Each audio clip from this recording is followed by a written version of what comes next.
Today we are going to learn the chapter 1 of science of class 6, Science Around You. So let's begin. In today's world, we enjoy a lot of comfortable things. We have a lot of food around us, a variety of food. We have a lot of amazing, delicious fruits and vegetables. And we have new techniques to produce the food that we eat, new techniques to develop the crops so that they are better and they are tastier. We have new techniques to make fruits and lots of fruits in a large quantity. We also have a lot of medical equipments. We have a lot of medicines and injections to prevent spread of lot of dangerous diseases. We have different modes of transportation. We have ships, we can go by a two-wheeler, we can go by a rickshaw, there's taxi, a bus, then there is a metro, monorail, there are trains and aeroplanes. We have so many different ways of transporting from one place to the other. We also can focus the weather. Is today going to be sunny? Is today going to be cloudy? Should I go out today? Is it going to rain today? And all this is possible because of science. Science is everywhere. It is all around us. Everything that you see, there is possibly an explanation for it, or there is possibly an explanation to the working of things all around us, to everything that you see. So, science is everywhere. But what is science? Science is the system of acquiring and organizing knowledge by using scientific method. So scientific method we will be learning very soon. But science is called as the system of acquiring. That means you get some knowledge from somewhere and then you organize whatever knowledge you have gained by using a scientific method. If you are doing this, then it's called science. You use a lot of observation and experiments to explain and describe natural phenomena.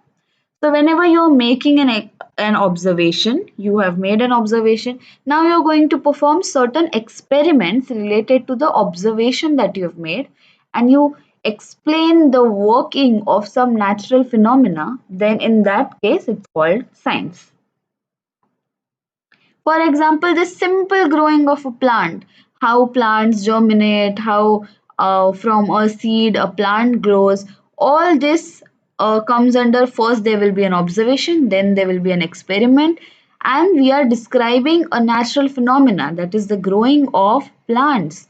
So that also is science. How amazing is that, right? Now let's learn what the scientific method is. The scientific method is identifying a problem. First you see what the problem is, then you observe and gather information regarding the problem. Then you find some possible explanation for a problem, and that possible explanation is called a hypothesis. Then you do some experimental verification of the assumption, the possible explanation that you have formed to problem. Then we reach a definite conclusion, and then this hypothesis, when it is when experiments are done and it is found to be correct, it is called as a theory. So let's see this with the help of an example. What is a scientific method? A very basic example is when a very young mother observes her baby and she sees that his behavior is different. He is not his usual cheery self. He is looking dull and there seems to be some change in the behavior.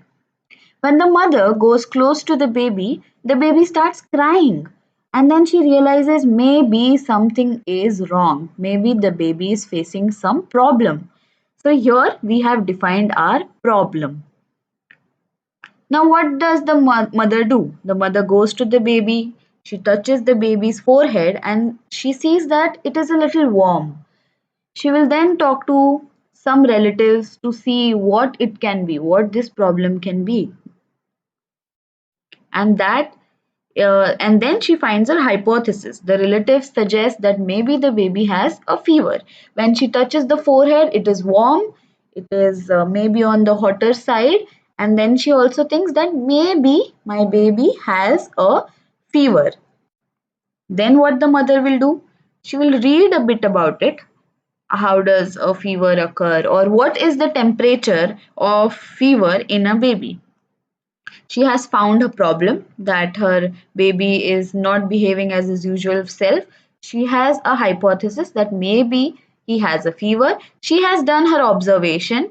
First, she has checked the baby's forehead, then, she has also read some books. And now, what she will do is she will experiment. That is, she will put a thermometer in the baby's mouth to see if the temperature is high. And yes, the temperature indeed is high. It is 100.4, which is definitely a fever in a baby.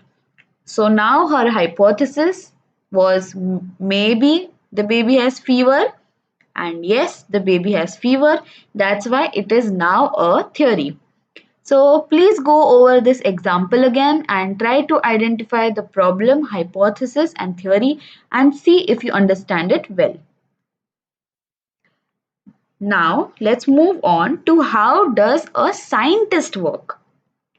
We came to know how day to day we can experience science. Now let's see scientists for whom science is a profession. Let's see how they work. They will first state a problem. They will find a problem. They will see what exactly is the problem, and they will state it that so this is the problem that I have found. Then the next step, they will make observation and measurements and consult books and journals to collect information regarding a problem. So when they find a problem, what they will do is they will make observations. They will see what is happening around the problem, and they will take measurements if it requires measurements. They will consult a book whether this problem already has a solution. They will see journals, and they will collect information regarding the problem. Everything about the problem now they will know with the help of observation. Then they will create a hypothesis, that is, a possible explanation to the problem. That means now the scientist knows a problem. He will have maybe one or two hypotheses. So it can be why is this happening? So there can be one explanation, why is this happening? Maybe this is the reason, or there can be another explanation that maybe this is the reason this problem is happening. So now the scientist has two hypotheses that maybe it's happening because of this, or the problem is occurring because of this. Then the scientist will carry out experiments to check if the hypothesis is correct or not. Is the hypothesis, he will check why it is happening, how it is happening. He will do all sorts of experiments to come to a conclusion about the problem that he had stated. If the hypothesis is correct, his problem and his hypothesis is now a theory or a law. And if the hypothesis is incorrect, he will have to move towards a new hypothesis.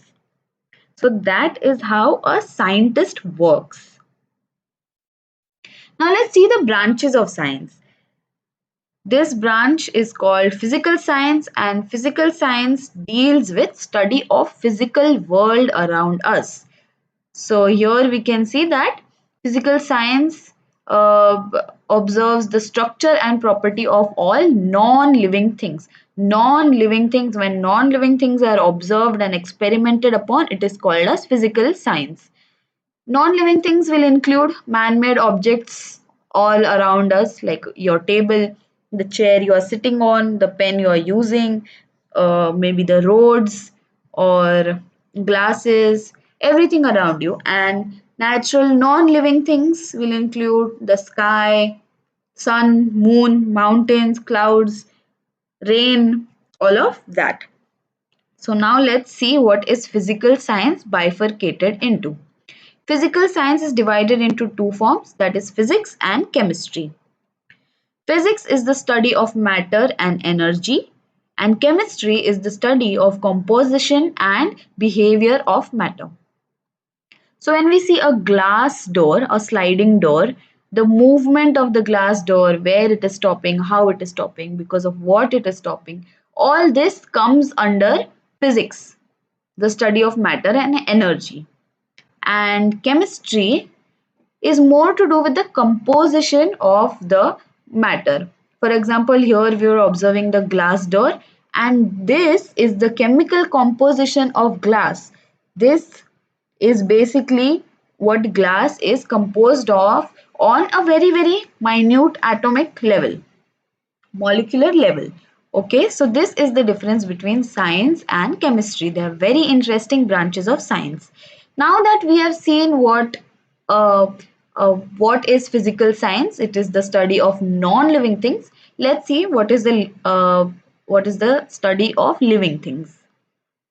The study of living things is called biological, natural, or life science. Biological science is the study of living things. It is divided into botany and zoology. Botany is the study of plants, and zoology is the study of animals. So, botany is the study of plants, and zoology. Zoo, we say we are going to the zoo, and what are we going to see in the zoo? We are going to see animals. So, zoology is the study of animals. Now we know the branches of science. These branches are also further divided into other branches of science. But we will we'll get to it in later stages when we are learning science. Now let's move on to some very prominent Indian scientists. The first one is Jagdish Chandra Bose. He was born in 1858 and he studied radio waves and sensitivity in plants. Next is C.V. Raman, a very, very well known scientist again. He won a Nobel Prize for physics as well, and he discovered the Raman effect, which explains certain behavior of light, certain scattering of light. So, that is what he discovered and got a Nobel Prize for. Third one is S.N. Bose. He studied tiny particles called elementary particles, and the term boson is also derived from his name. He also worked with another well-known scientist known as Einstein. So he also developed the Bose-Einstein statistics. M.N. Saha, he was a physicist and he developed the Saha equation, which related the temperature of stars with two different kinds of light and other rays that were emitted. Homi Bhabha, again a very, very well known scientist. He was a physicist and he worked on atomic energy. He also is the founder of atomic energy research in India. Vikram Sarabhai. Vikram Sarabhai is a physicist and he made a lot of contribution to research in India, research based on space. Everything that is out of Earth that comes under space. He made a lot of contribution to research of that kind of study.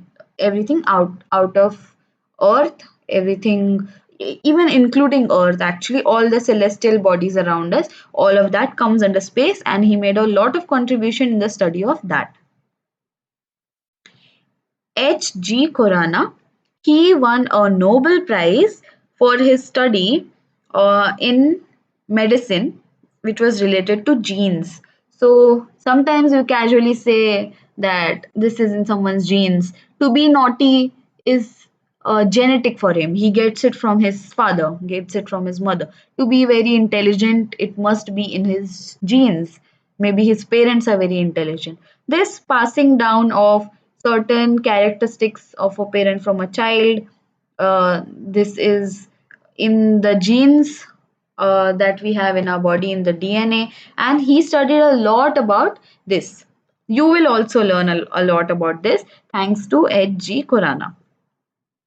APJ Abdul Kalam, he was also referred to the people's president.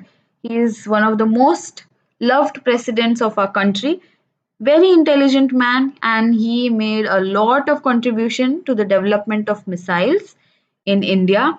Some of these missiles were Agni and Prithvi. Now let's move to some of the scientists from other countries. Archimedes.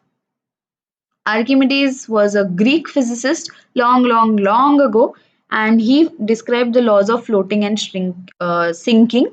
For example, here, this was his basic principle actually. Whenever something is put on water, it does not readily sink, it does not readily go down. Some objects float as well. Why is this? This phenomena was explained by this guy, Archimedes. Galileo, he was the first one to observe space with the help of a telescope, and he also discovered the principle of working of pendulum.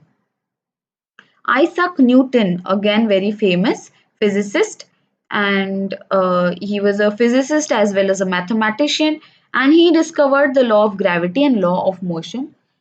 Very famous story that he was sitting under a tree and an apple fell on his head, and he thought, why is the apple falling down, why is it not going up? And and from then onwards he studied the law of gravity. How does gravity work? Marie Curie, one of the very few females who was uh, into science long, long, long ago. This was a male dominated field, and Marie Curie, very very intelligent woman, she was a part of this, and she didn't win one Nobel Prize, but she won two Nobel Prizes, and because she found two new elements, polonium and radium. Albert Einstein, very well known physicist again, and he has given a lots and lots of theories, very influential scientist. He he discovered the photoelectric self, and he also developed the theories of relativity, which you will again learn future in the future years, coming years.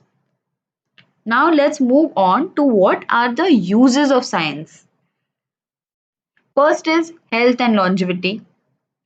Because of science, we have a lot of technology. We have technologies, medical technologies such as X-ray. Then we have CT scan, which scans the brain. A very good innovation. Again, we have a lot of new medicines, lot of vaccines, lot of vitamins, minerals that can be consumed to eradicate diseases or to help prevent certain diseases. A lot of new medicines, and it has helped to increase the life of a human, not just a human, life of livestock, that is cows, sheep, goats, all of these as well gained a lot of increase in their life because of the improve in health and longevity because of science. Next is transport. We have so many modes of transport. Uh, I already mentioned we have waterways, airways, roadways, railways, so many different ways of transport. Transport is not a barrier anymore because of science. Communication. We have so many modes of communication now that it is, in fact, confusing for us uh, to know which one to use. Not just these, here we can see Facebook, email, Skype, telephone, LinkedIn, so many different modes of communication.